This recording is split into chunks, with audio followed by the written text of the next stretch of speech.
And like I mentioned earlier in this discussion, what do you do with those coins?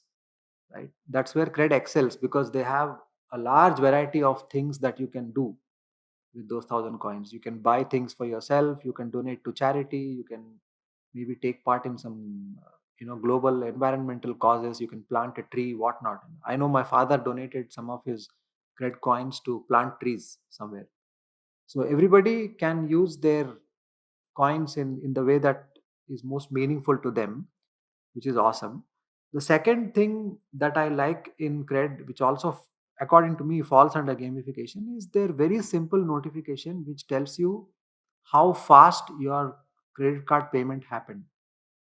If you notice, they send you a push notification right after the payment goes through saying that was fast. It was done in like 13.5 seconds or something like that. On the outside, it looks like a simple notification, but look at the intention behind it. It's designed to hit your psychology as, wow, this is fast. This was really fast.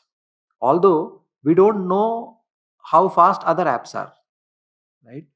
But these people went one step ahead and actually are publishing their speed, which other apps are not doing. Right?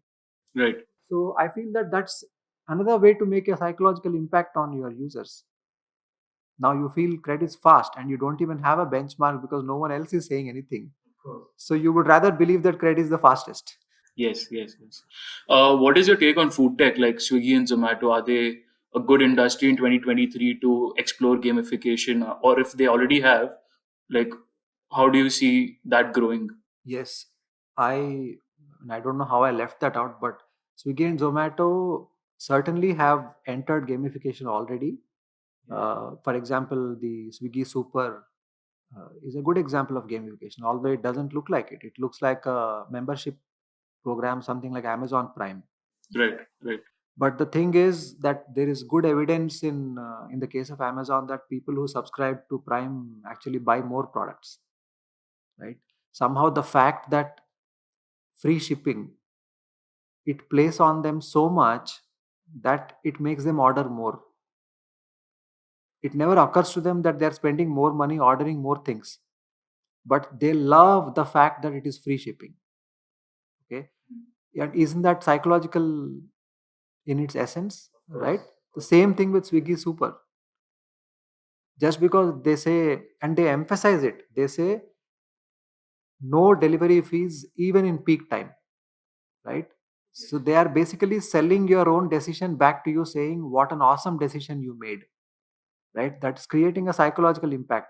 Delivery fees is not there, so I might as well order this and that and maybe that too. Right?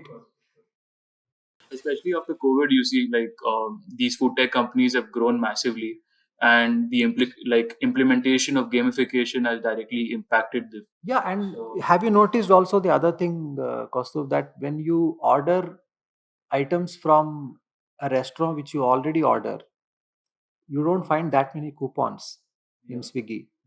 But when you are trying to go for a new restaurant, they'll give you something like, try new or try new, right?